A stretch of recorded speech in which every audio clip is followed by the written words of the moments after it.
Hi, guys. Welcome back to the podcast. I'm your host, Jenna. And I'm your host, Holly. And today we're going over our NaNoWriMo experience and everything to do with Nano. So I know the season is technically already over, but this is so you can prep for next year. Yes, and we have talked about it so many times. It just keeps coming up in our various episodes. So we thought that it was a good idea to just actually dedicate an entire episode to it, just get into it and get it out of our system, especially since we have just wrapped that month. So it's a good time to purge.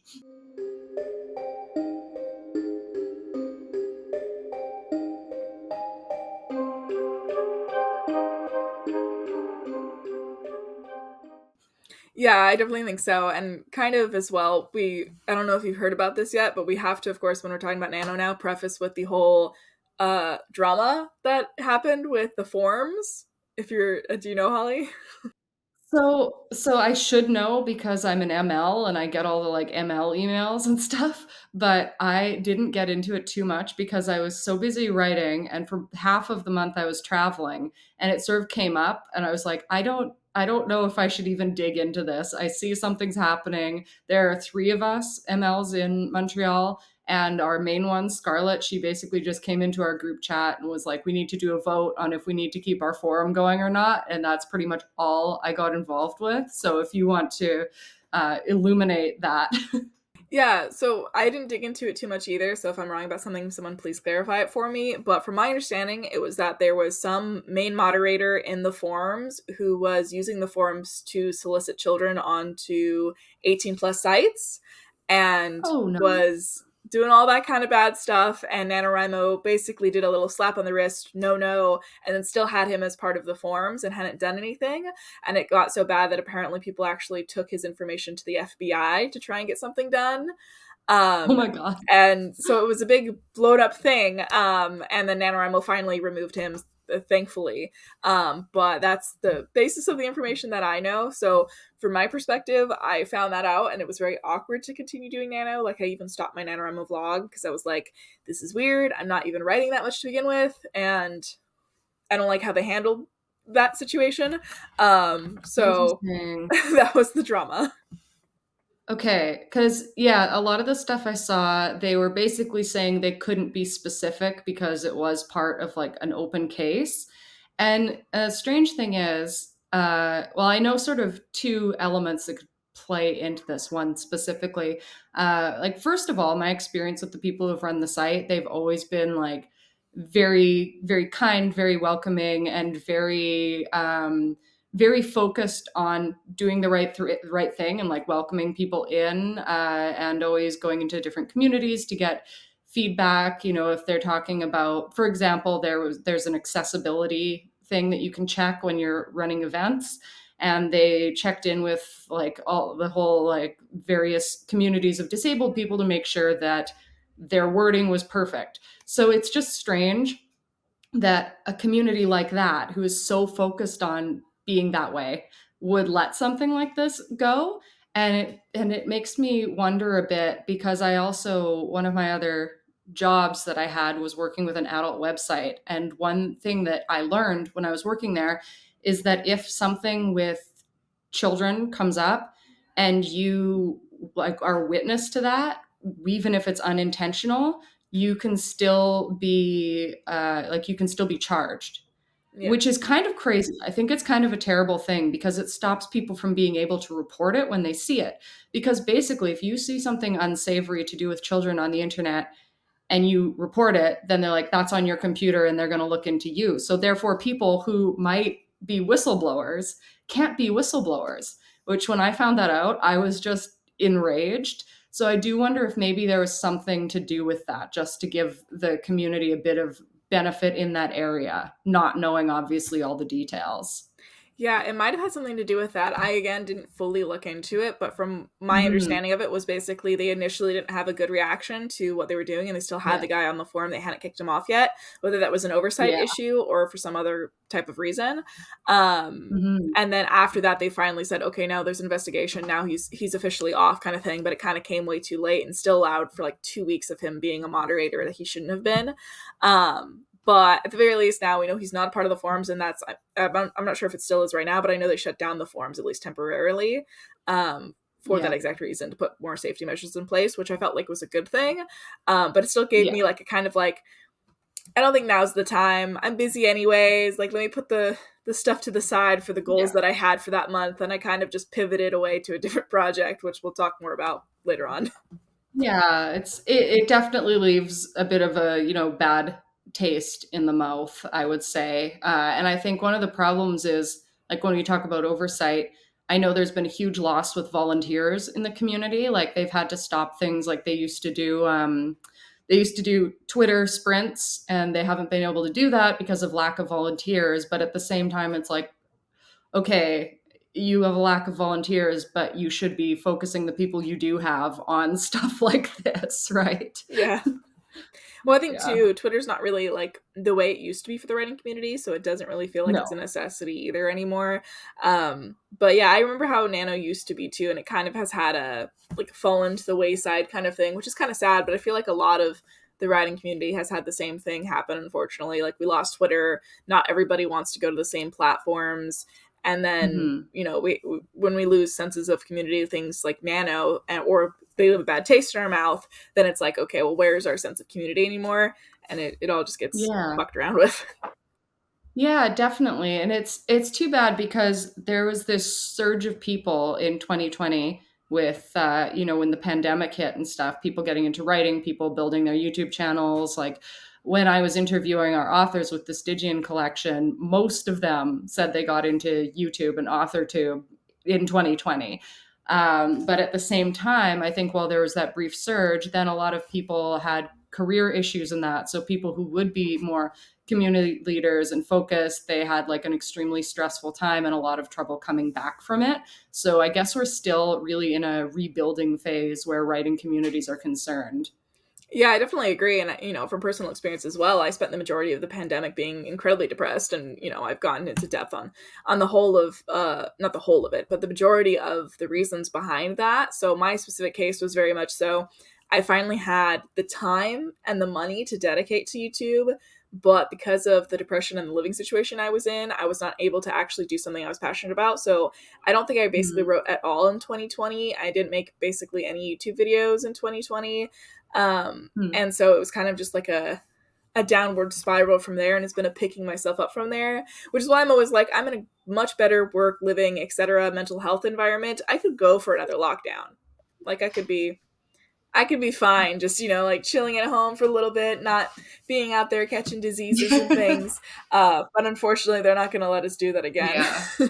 Yeah, I was one of the fortunate few who was able to really have a good experience, and that was like all because of certain factors, factors that just let it all come together well, right? Like, I happened to be living with my mom that year. I just moved in with her like when things hit, so she and I were together, and my mom's like one of my best friends, so it's easy to live with her and sort of be functional. And we shared things like cooking and all of that, and had our little bubble. And since my work immediately was like, yeah, work from home, I was very happy to do that. So luckily, that was a good year for me. But at the same time, normalizing sort of after that, when like a lot of social gatherings came back, like social expectations, then it was hard to keep going. And so I think there are people on both sides of it, right, where you're coming back in some way or another and trying to figure out how to work your creativity in and your community with everything else that you have to do, like social life, job, etc. Yeah, and I think too there's a balancing act between, okay, I want a sense of community because it inspires me to write, and then also the feeling of inadequacy that comes with seeing everybody else write. And then if you can't or you don't, you're like, oh my God, I'm behind. Hmm. Or if someone else gets an opportunity, gets a publishing deal, whatever it might be, then you're like, oh, I love these people. I love that this is happening for them. But then when is it my Yeah. turn energy at the same time, as politely as possible, you're kind of waiting in the sidelines for your turn. And, there's obviously a lot of other issues with community-based things like that. And then the issues that may come with having a lot of really different people together who are only connected through one thing that they both like. Yes. but but yeah, it's a completely different experience for every single person, which is why I feel like you can't compare, but we still do, and we're still going to regardless. Mm-hmm. So we're missing that community, but sometimes, depending on our mental health, might be better without it, and sometimes we might be worse off Yeah. without it. So who knows?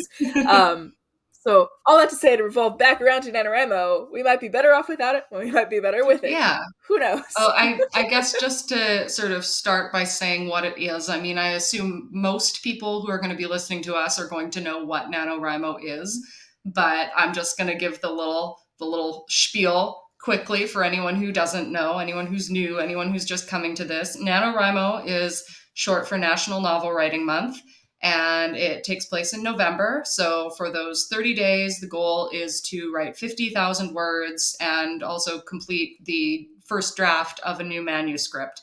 And it started off as this small event, and it's built up to be an international thing.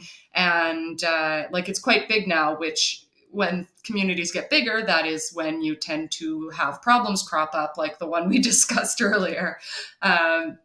But it's a very well-intentioned event. They do a lot for children's literacy and charity in that area, and focus a lot on getting kids writing and creating, especially kids who might not otherwise have the opportunity to do so, like the mental space or things like that, the home space to do it. They'll set up places where they can do this, write in locations at libraries, etc. So there's a lot of really good stuff that comes with the organization. And there are a couple ways to do NaNoWriMo. There's that classic one I mentioned, but you can also do RebelWriMo, where when you sign up, you sort of have your own goal, because maybe it's not the year for you to do a whole new draft. So in my case this year, I was doing RebelWriMo, which meant that I was just trying to finish one round of edits on my already finished manuscript, because I am not starting anything new until that is done. That is what I've sworn to myself, and I need to stick to it. So that's what I was doing this month. So I was a rebel this year. And it's my 4th year that I've done it, because I started in 2020. And the first couple years I did classic Rimo. And then the 3rd year I did sort of a half rebel, because I wasn't starting a new manuscript, but I was still doing all new writing, but I had to finish a manuscript. And this is my first full rebel. So I know you started off like you were saying, but you didn't finish. So what was your original plan, and what wound up happening with this month? Yeah, well, for context to this, I've been doing NaNoWriMo since I think 2012. So I'm like an old school, but that doesn't mean I've won every year. I think I've only ever won twice. Um, and so I'm typically a rebel. I typically just use that time to try and finish whatever book I'm working on. And usually I fall like a little short or a lot short. So in this case, this year, my super ambitious plan was to do double NaNoWriMo, 250Ks in 2 books, to get like halfway through each one. And that did not happen at all. I didn't even touch the second book. And then the other book, I ended up writing a little bit in the beginning of the month. And then I had all this awkwardness happen. I'd already made my goal to be working on my Viking book. But then all that awkwardness happened. I kind of took a break for a second, and then I was like hit by the new idea bug, which was an idea I'd already had, but my brain was like, you need to outline this. You're starting to forget details about the book, and it had come to me all in like one go. So I was like, okay, crap, I'm forgetting about it. Let me go just brain dump the outline real quick. So I've been working on that the last few, like 2 weeks of Nano, and then into now I'm almost done with the outline. So I figured out, like the character names, world building, all of that stuff. I use Nano instead to kind of build out this book that I plan to put on the back burner. It's my like vampire Baldur's Gate inspired book. So it'll be flushed out and put to the side for when I'm ready to reach for it again. Nice. And then I plan to go back to the Viking book sometime this week. But that was the plan that didn't work or happen. I think I got a couple thousand words the whole month in the one book, and then a bunch of outlining and everything done in the vampire book. But that was it. The only time I've properly done a proper NaNoWriMo and finished a book not Rebel style was the very first year I did it. I wrote my very cheesy Once Upon a Time like fan fiction way back in high this school. The one? This was the one. You don't get, sorry viewers, you don't get context for what I mean by that. This is the fun. And then I completed my novel I queried this past year. I think 2 years technically it took me because I went back to edit it, but Spaceborne, my queer space opera, My Heart, that one I actually completed the book during NaNoWriMo. So I got both 50K words and finished the book, but I was already halfway through the book. So the book was over 100,000 words and I finished it using NaNoWriMo. So those are the only two times I've sort of kind of completed it. I've had mostly, I set really ambitious goals for Nano because I want to be part of the community, and then I get too busy, so I'm not even part of the community, nor am I actually writing. And then I'm too flabbergasted by juggling both that nothing gets done. No. So that happened yet again. Okay. But I did implement sprints every single week with my friends Capri, Emma, and Devin. So every single Tuesday after I got back from the gym, we were doing sprints, and we do that for a couple hours. So at the very least, I was getting consistent work done, but it was only like one day a week. I plan to keep up with those sprints going forward, but giving myself wiggle room because I am getting married next month. And at the same time, I need to actually focus on writing my actual book I'm supposed to be working on. Well, it sounds like you And still not got as a stuff done though. Like that outline. I mean, that's still something. You know, you were doing some Yeah. stuff even if it wasn't what you planned to do. Yes, at least something was like I was actively writing at Yeah. least rather than just taking the whole month as a hiatus. Like, I have a nice scheduled sprint time in with my friends. I just need to make a scheduled sprint time with myself when my friends aren't around to pressure me into doing things. Well, and I one of the things that I always like to point out, because I think just sort of as I've evolved through NaNoWriMo, like the first year I did not expect that I would win at all. I was like, this sounds like the most insane thing in the whole world. But I got through it, and when you divide it up, like the organization has this thing called par that you can hit every day. So like the word count you can be doing, if you're doing like the same count every day to win, quote unquote win, is 1,667 words, which really is not that bad if you are like speed drafting, which I learned is what you're doing.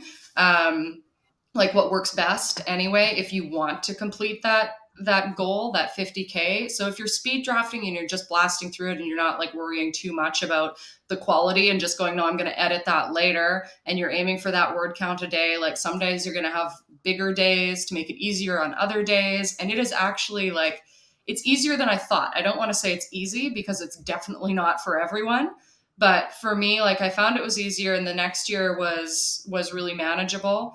But what I have told myself is not to aim over because I know that the second I do that, I'm going to mess up, and I need to just like stay in that lane if I want to do the like successful nano. But all that to say, I say that to try and tell anyone who's listening that like it can be done. You can do it even if you think it's terrifying. But at the same time, the most important thing to say is if you don't, and if you have a month like Jenna, like if you don't do what you planned, if you don't do what you set out to do, like what I believe is the most important thing about NaNoWriMo is creating that routine and getting yourself writing, because I find that even if you're routine building throughout the year, it can be really hard to just stick to that all year long. Like some of us, it's like for some it's easy. I sit down and do writing every day, but it's not for everyone. And I definitely let it slide as time goes on. And I think that having these like landmarks that, okay, in November I'm going to get back to it, and then if you need it again, you have camp. So like, okay, in November I will, in April I will, and in July I will. So you have these 3 points throughout the year that you can define these yourself, right? But it's kind of nice to have that organization and that existing community to just go, here, this is when you're going to get back on track without worrying about winning. Because like it's fun to win and it's fun to say that you did it, but like in the end, your writing is the important thing. What you're creating is important, and not just like rushing through something to finish it, right? Yeah, and I definitely think too, it also depends how easy it is if you are a writer who writes according to word count, and that's like, Yeah. your benchmark for success, and that's something that, you aspire to and something that's easier for you. I got onto writing for word count back when I first won NaNoWriMo because I was like, oh, cool, I wrote a whole book in a month. Perfect. I'll just do this from now on. And it's only been recently that I discovered that no, I did my best writing when I was writing for like full chapters. Mhm. So when I would go and get home from work back in my Wattpad era, Yeah. or not work, but from school, I'd get off from school and, I'd do my homework and stuff and I, help out around the house and stuff, but I wouldn't let myself go to sleep until I had finished a chapter. And whether that chapter ended really soon or was really, really long, depended on how easy the words were flowing, which obviously, doesn't work in the grand scheme of things. But at the very least, now I'm like, okay, I think I'm more of a scene based writer. So, like, if I want to write X amount of scenes, that's how many I'm writing for the day. Because when I would write for word count, I would overwrite way, way too Mm. much, and then I would just have to cut so much during the editing process that just didn't Yeah. work. So it depends too on what kind of writer you are, and I think NaNoWriMo puts a little bit too much pressure on word count versus actually like just getting the scene, the basis, the chapter done. And I think it can run the risk of making people overwrite, but overall it's still a good benchmark to see your success, because then you know how many word count, like how much of word count each chapter is. Then you can estimate, okay, if I write about 1,000 words per 40 minutes and I do two 40-minute sprints, then I've written like X amount of words. So it's a good benchmark to kind of do the math on that and to be able to know how long your book is, how long it should be. You can outline according to that, but I would write more so for the sake of the scene than I would write so for the sake of the word count. But it depends again on the writer. I know for me, that was just my personal experience. Yeah, I think that people who do win year after year doing Rimo, it is a very like it's a formula, right? And the reason that I've been able to do it is because I work really well with that formula. So I'm usually like overly wordy and I sort of think about stuff a bit too much in my writing. Case in point, the novel I'm forcing myself to finish right now, I've been working on for over a decade. And so for me, and if anyone listening is like this, I was someone who could not finish anything because I would get too into it and too like all over the place and not just like get that beginning, middle, and end. So along with NaNoWriMo, I discovered the one of the things that they promote a lot in the organization, which is the Save the Cat beat sheet, which is created by I think Blake Snyder, I believe the name is, and he was a screenwriter. So he divided up a basic sort of plot form, which again, formula, so isn't going to apply to everyone. And by working with that, and it's also divided up by percentages, like how much of your story should be each percentage. So if you can work with that kind of formula and go, okay, I think the way it works out, like your opening scene divided by that percentage of like a 100-page draft, which is about what it works out to with Rimo, is you look at it and you're like, oh, 1% is your opening scene. That means I have 1 page to do this. And for someone who's a non-finisher, having those parameters is really helpful. So it's interesting that you talk about overwriting because I've seen that side of it. But for me, it makes me underwrite, which is a really helpful thing because I'm like, oh my God, I have to work this into 1 page. And some sections are like 4 pages. And I think the longest section divided up by those percentages in a 100-page novel, like 100-page draft, is like 30 pages. So the longest like chunk, which is that sort of rising middle action, I believe, is only 30 pages.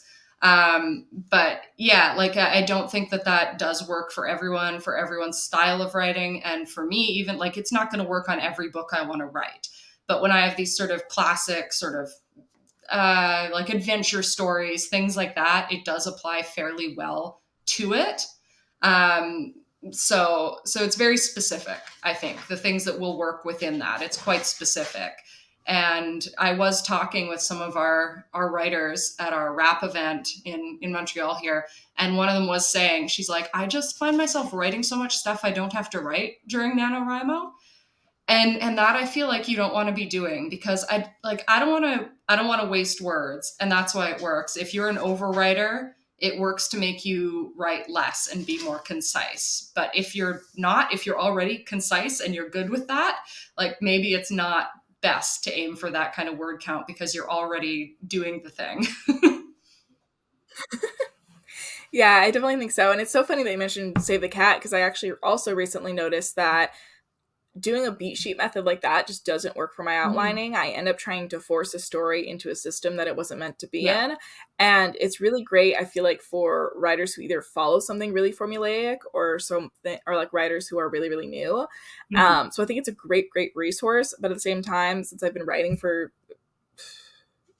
a long time, over a decade. I kind of, I kind of know that I know them by the back of my hat, like the back of my hand. I can kind of just spew out the story to myself and then break that up into Yeah. chapters. And when I look back at it, it has all of the same, beats to it without me trying to force the story into that same exact one. There might be something, different, like the B plot might be, closer to the climax, but for me, I could not possibly think of it in ways of like, okay, because I'm writing for this many pages, that means this scene here needs to be this many. Like, I should have known as well, based off of word count, beat sheets that have percentages, and needing to write to according to pages or word counts. All of those are numbers. Mhm. I should have known my mathematic hating person ass should not have been doing that this whole time. That does not sound like it would work well for me, and I was still trying to force it to happen. So I've thrown like all of that away, and I think in my brain when I first started doing NaNoWriMo, and I also found Save the Cat, I was thinking, okay, I'm such a Virgo, I'm such a perfectionist. Like, it makes sense that I would follow a formula when writing, and so I crammed my writing ability into this very narrow path, Mhm. and I don't think it was the path for me. I think it definitely works for other people, which is freaking fantastic for them. Yeah. I wish that was for me, and it might be for future books of mine, but currently the way that I'm writing, the books that I'm writing, it just doesn't work. And so there's a tug and a pull with NaNoWriMo, at least in my heart, because I'm like, it has such a nostalgia for me. It helped me so much as a writer, but will it help me moving Yeah. forward? Question mark. At the very least, I still enjoy the community aspect of it. I still will definitely like make a project every year and probably use it to count my word count, just to have some sort of satisfaction for myself. But I don't think I'll be writing according to it. I don't think I'm going to kick myself in the ass every time I fail it, because I do it every year anyways. I should just expect it. And it is nice to like find community, or like do a hashtag NaNoWriMo vlog, like, and use it to find other people through social media. But using it for me personally as a way to actually like get shit done, I'd rather just actually make the commitment to myself to write every day, Yeah. or write whenever I can. The goal, of course, would be every day, but let's be honest, it's not happening. But as often as possible for me, I'd rather make that commitment to myself than make it to a formula that doesn't necessarily work for me. But that's my kind of PSA, that whatever your writing way is and it works for you, please continue to do it. Mhm. Use NaNoWriMo for the sense of accomplishment or for the sense of community, but don't use it as a crutch like I have. Do as I say, not as I say do. Um, but use it for your own benefit rather than to your own hindrance, Yes. like someone here. Well, and as I've done it in my, like, so for me, writing, like, I have been writing forever. I first, like, I was focused on visual art for a really long time, and it was only that first year of NaNoWriMo where I thought, okay, let's switch the focus to my writing, because I was always writing, but I never thought of like really putting it out as my main thing. But I kind of gave up on the visual art side of things, and I just do it for enjoyment. And writing really eventually became my main thing. But the thing is, so 4 years into NaNoWriMo, I think that I did get the most important thing out of it in that first year, which was showing myself that I could finish a draft. And it is important to say that NaNoWriMo should 100% be a draft if you're doing the full thing, because you are not going to have like a polished finished manuscript, and that's what you have to like not be thinking of when you're writing that. So for me, like when I did that first draft, yeah, I had my concise like 50,000 words, but there was so much more I wanted to add. And my first editing phase after writing that draft, I added 20,000 more words.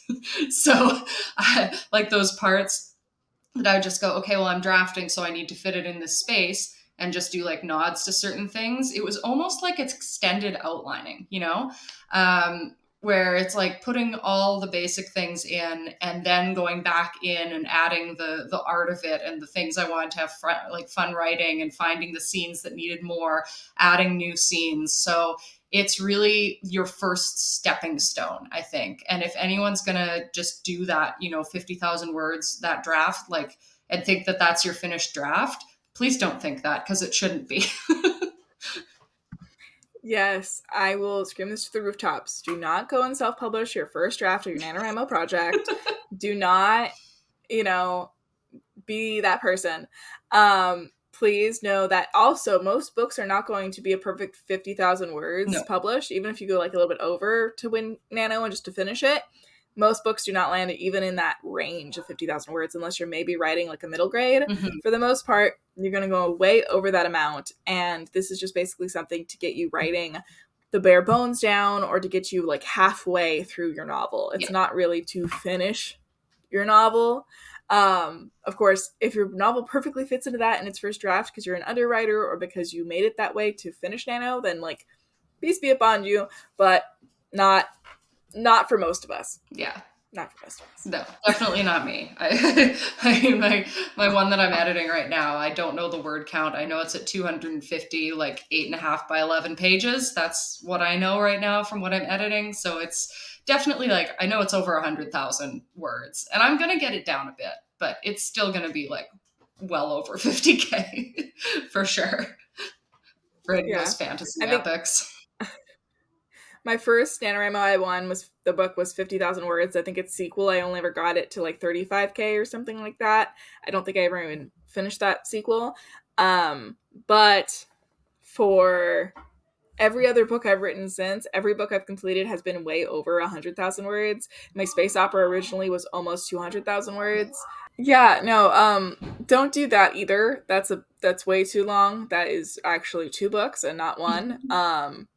But yeah, don't do 2,000 words either. But I mean, if your first draft has to be, you have to cut it. You have to cut it. If you're an overwriter like me, it happens. Kill your darlings. But yeah, try to keep it in a nice 100,000, like 80,000 to 150,000.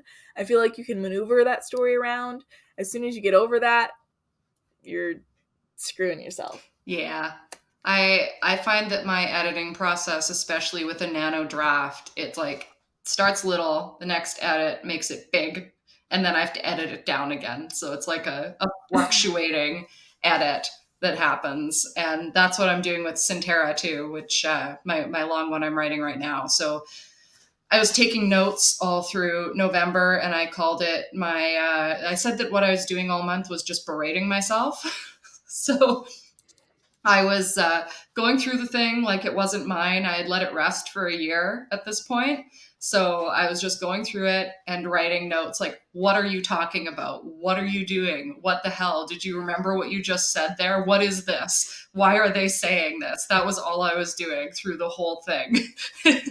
Or like one I said all the time was, word this better. So that's what I was doing all month. And now what I'm about to start on with my new my new November powers. I want to just keep working now that I've gathered all those powers up and spent the month berating myself. Now I can go in and fix all of those things and make it even bigger, maybe 150,000 words. And then I have to shrink it down. And then it's ready for another edit, like an outside edit, and then beta readers. And it's a process. So enjoy NaNoWriMo. Try to do that draft if you can, but understand it's a very, very, very long path. Yeah, it's just one nice like little jumpstart step into the long life of your book and also into your long life as an author, because let's face it, if you're willing to take on something like NaNoWriMo as like your first ever project and step into writing, like that's ballsy as hell. And I think in that case, you're meant to be a writer. Like just go for it, even if you like, don't allow losing Nano to discourage you, because even if you wrote one word or if you even just had the intention to do it, and like you should just keep doing it. I beat myself up all the time. We both do. We're perfectionists. We're workaholics, that we want to, hit our goals, hit our word counts, hit the chapter, get the book out in a specific time. But like, I've even had to, I publicly told everyone my Viking book would be out this winter. It is this winter. Yeah. book is not here, you know? That And so, in that way, it's a little embarrassing when you have to admit, like, hey, I didn't write this as fast as I thought it did. Things got in the way. I was overly ambitious with my goals, but like, you have those ambitions for a reason, so you need to follow through with them. You have to complete the thing at some point. Why not make it tomorrow and start today versus waiting and waiting and waiting and then never actually doing it? Yeah, and that's the thing, right? Like that's one of the reasons why I push away from that winning thing so much, because like winning's fun and it feels great when you accomplish it. Like that first year when I actually did it, it was like, oh, I did not think this would happen, yet somehow it did. And like for someone who had not completed a story ever, other like when I was 8, I completed like a 60-page novel. But other than that, like nothing, more and nothing bigger than that. For me, that was like a huge feeling. So like on one side, if you want to try for it because it's fun, it's great, it makes you feel accomplished. But I've seen so many people sort of start and not have it go the way they wanted it to. Like life gets in the way, mental health gets in the way, that sort of thing. And like if that's happening, don't let NaNoWriMo make that worse for you. Like don't let that goal affect you in a bad way. Just reset and go, and don't pull out. Just go, no, I've committed to this. Maybe I'm not going to do it the exact way I plan to, but I'm still going to do something this month and I'm still going to accomplish something. And maybe those are words that you would not have written otherwise, even if you hit like 12K or something like that. If you're doing it, don't go, oh, it's not perfect, so I shouldn't do it at all. I think it's still important to get into the community and try. And then if you don't win, there's always next year if you really want to try to win. Yeah, and that's the thing too. You don't have to just wait for NaNoWriMo to try and start writing a book. Mm-hmm. You can start at whatever time, month you're watching this or listening to this podcast. If you're like, okay, I am pumped up now, I'm going to put words to a page, I'm going to figure out what I'm writing, then do it now, like while you're passionate about it. Don't go, like, stop listening to us, go listen to your heart, go write the book that you want to write. I forgot what the stat is, but a certain percentage of people around the world want to write a book, and the vast majority do not. So even if you start, you're already leagues ahead of the next person who never even gave it a shot. Mm-hmm. Yeah, and So, anything well, creative, like I have always hated this term aspiring writer. Like I'm an aspiring writer. If you sit down and you write, you are a writer. Like you are doing yep. it. You have that creativity. You're doing it. Maybe you're not a perfect writer. Maybe you're not, amazing. Maybe you're not everyone's cup of tea, but you're a writer by doing that and working on it.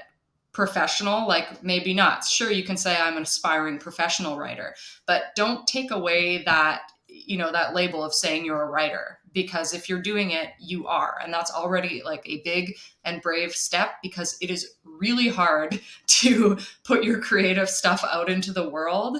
So doing that, like you deserve to call yourself a writer.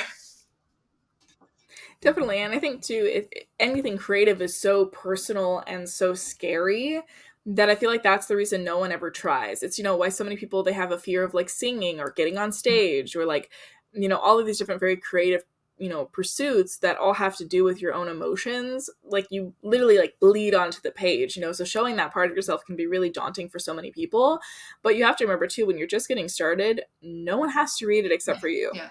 And even then, you don't have to go back and edit it for a long time or ever again. You can literally just spurt out the words, leave it in the dark, in a drawer somewhere, locked, forgotten forever, and no one will ever see it, But as long as you gave it a shot and you tried, you're still leagues ahead of the version of you that never even tried. You might find out, actually, I hate writing. This is the worst thing ever. Why do people do it? But at least then you're going to know, hey, I tried this thing, I didn't like it, and now I can rest easily knowing that it's not for me. And you're not thinking on your deathbed, oh, I could have written that novel, but I never did. Like, hey, I actually turned that into a screenplay and it got turned into a movie. Or, hey, I actually found out that I'm going to make this into a skit or a TikTok series or, any number of creative things that you can do with a story that you have in your head. But you might as well try to write it down in whatever form is coming to you. If you're like, actually, I want to write a script. Actually, I want to write a play. Actually, I want to go and write a novel. Whatever it might be, try to do it first. And if it doesn't work, try those other methods. Figure out what actually works for you 100%, and then lean into that creativity wherever you find it and wherever you fall in love with it, versus trying to shoehorn your creative process, your creativity, your story into a very specific mold. Because as I've said again and again in this episode so far, sometimes your shit and your writing just doesn't fit into a formula. It doesn't fit into someone else's version of what success or what creativity or what a book should look like. Make your own path and your own journey in these things, but also use the formulas and communities out there who go, according to a formula or according to a specific type of community. Make friends with those people to encourage you so that you can continue moving forward in that path. Because again, don't just start for NaNo. Don't just stop because NaNo is over. Keep doing and keep starting wherever you are, and then find like-minded people with you to continue to motivate you throughout the year, along with these events like camp and like NaNo. That way you don't stop on your dream simply because it got inconvenient. Yeah, because I mean, if you're doing anything for just 1 month out of the year, you're not like, you're making a good move towards it, but you're not going to become a master. You're not going to master your craft. But at the same time, we're speaking sort of professionally, right? Like people who want to be professional at it. I do know some people who only write for NaNoWriMo, and it's their hobby, like 100%. It's just their hobby. A lot of them do like some fan fiction and stuff. And if that's you, like, do it. Go off, have fun. Like, so for some people, if you're not dedicated to this craft and doing it professionally, which I always have to, remind myself, there are people who just write for fun, not in that way where they want to die half of the time. So if you're out there, wonderful. That is wonderful for you. And yeah, like I do know a lot of people just purely have fun with writing once a year, November, and having that community, and that's their thing, and they do it, and that's it, and that is great as well. I realized should probably throw that in there because I've met a few of those people, and I'm like, okay, no, I mean, not everyone is dying towards this goal of getting their stuff published, so that is also one side of this. Yeah, that's so crazy to me. Like, I can see people wanting to write just for fun. I know people like that, but only wanting to write for fun like one day, like 1 month out of the year. You only do that one hobby 1 month out of the year? That's insane to me. Like, that's be like if I wanted to spend 1 month out of the year only playing video games. Yeah. I'm sorry, Baldur's Gate calls me every month and every day of the year. Yes, but we're obsessive. I mean, you don't have to call me out like that, but yeah. We're the same boat here. It's okay. It's fine. Fine, everything's okay. We're okay. It's fire. But yeah, I have to say too as well. Just fuck, I forgot where I was going with that one. It's gone. It's gone. What was I gonna say? A second.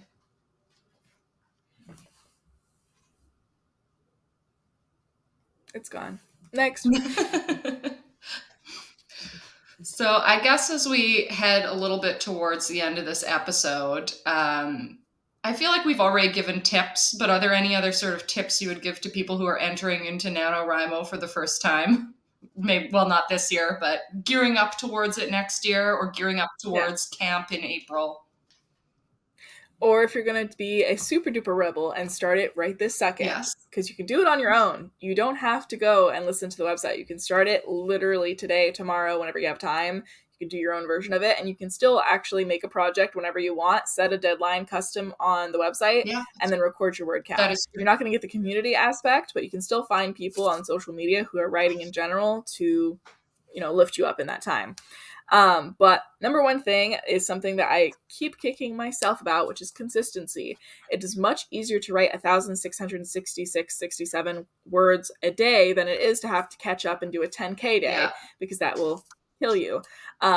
But I would mess around with, your formulas. I would figure out, okay, am I a more free-spirited writer? Do I prefer to have an outline? Am I a pantser? Am I a plotter?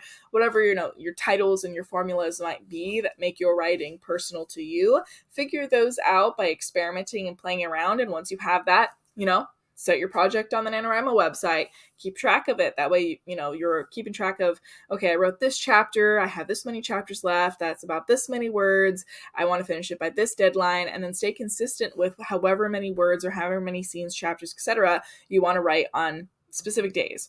Sure, it's really easy to say I'm going to write every single day, but if you don't have a plan in place, then it's not going to happen. It was easy for me in high school because I knew, hey, every day when I get home from school, I'm going to write until whatever time it takes me to finish a single chapter. So I had that time blocked out where I literally did nothing else other than homework and housework, where then I wrote until I went to bed. So that was my entire day basically outside of school was me writing, but that was already blocked out in my day. It was my number one priority. I didn't go and see friends. I didn't go and have a social life. I didn't have those things anyways. The most I went was to youth group, like on Tuesdays. That was it. So for the most part, that's what I did. And during the weekends, I didn't go anywhere. So I just wrote the entire freaking days. So I had a good like 48 hours of just writing and sleeping with maybe a couple TV shows thrown in the mix. So for the most part, that blocked out a lot of my time for those writing. But if you are in school, if you are in work, if you have other life, things like social life or cooking or cleaning, other things you have to do like that take up a lot of your time, you have to schedule your writing in much smaller bursts around that schedule. But block out at least like an hour whenever you have it available to go sit down and write, or even 30 minutes for a sprint. Just make sure you're penciling that time into your calendar of, hey, between this hour and this hour, I write. Between this time and this time, make sure you tell your family, you tell everybody, hey, I'm not going to be available for this time, I'm writing. And if you know in your head too, I only have 1 hour to write this entire week. I've scheduled out in my calendar for this day. Everyone, hopefully has listened to you, has backed off, and I've had this hour. If you're sitting there in front of the computer and you're just going to waste that hour, that usually will light a fire under your ass to make sure that you get the words down that you need to get down as quickly as possible, because as soon as that timer's up, someone's going to come through the door. You have other responsibilities. You have other things you need to do, and you only have this amount of time that you've blocked out. So it's time to sit down and write. Yeah. I think my points would pick up directly from that. The first one being, don't overdo it. The second one being, don't obsess over winning. And the third one being to embrace community. So with the first one, like you were saying, your experience with writing when you were younger was exactly the same as mine. Like I had no social life. I didn't do anything. I had my one friend on the internet, and we would write our RPG on MSN Messenger for hours. Like the second I got home from school, that's all I did until I went to bed. And like it was to the point where we would time how fast we could eat dinner. So we would run downstairs, and I think I ate dinner in 5 minutes once, just to like get back to that. So gone are those days mostly. And now it's about like, especially when you are an overachiever, it's like, okay, I did 1,667 words. Why don't I just keep doing it? One of the great things that you can do is actually leaving off when you still want to write, because that's going to help you the next day. So if you're like, but I'm just sort of getting up to this scene, make a couple notes, and then you will be more excited to get into it the next time you're able to write. So just keep with those like manageable word counts, and it's going to serve you better. In terms of winning, I think, I've already been over this. Don't focus on that entirely. Focus on how a challenge, whether it's NaNoWriMo or something else, because there are lots of other challenges out there. There's challenges where you can like try to write like famous authors, different, I think there's like a 100,000 in a month thing. There's a ton of challenges out there. If you just look them up, you'll find them. Don't focus on winning, focus on how it is going to serve your craft, because that's what it should be about.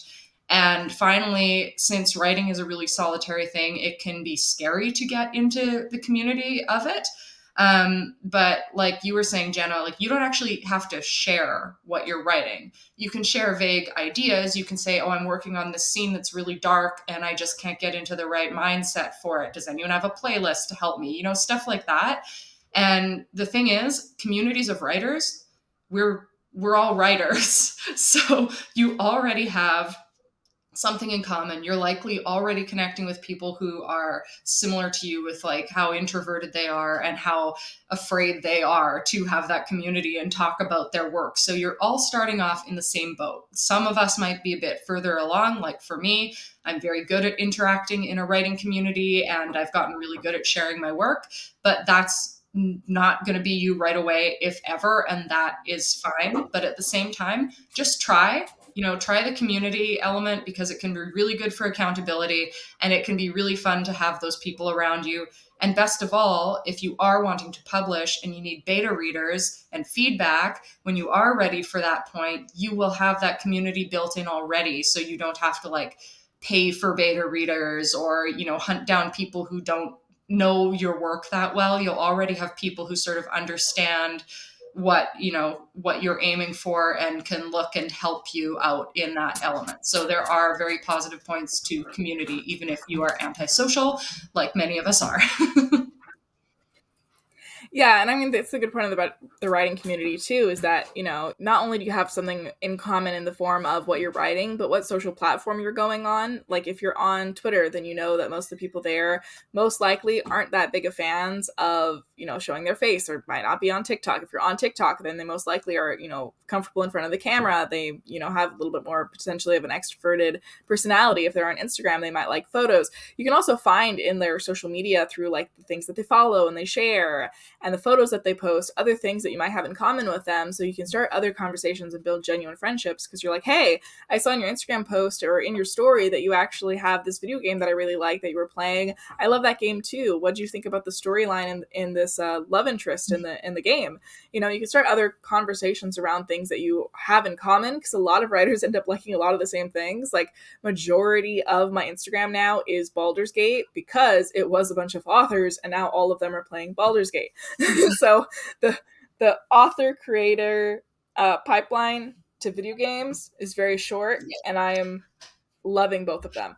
But I can find friends that literally are like, oh, I made you as a friend because of Dragon Age or Baldur's Gate. And then I'm like, oh, wait, you write too? Mm-hmm. And even if they're writing fan fiction about those mediums, I'm still like, okay, well, you're still a writer and I want to read your stuff because it's about something I'm interested in. Yeah. So all of those things end up interconnecting and intertwining, and it ends up being a really beautiful way to build a sustainable community over a long period of time, as well as build your own craft and your own experience with writing. So all of it will work together in the end, my friend. And sometimes you might even start a podcast with someone. Yeah. Connections, yes. Darling, connections. I think that's a great way to wind up our nano discussion. And I'm sure that we're going to come back to it on and off. And, maybe next year we'll do something a little more on theme, or maybe we'll do something with a totally different challenge and get into that a bit more. You never know. Yeah, should we try to redo my double nano challenge next year? Let's do it. Let's aim high. I think next year it will be a lot calmer because I won't be getting married. Yeah. That will already have happened, so it should hopefully be easier. I think we could do it. We could try it.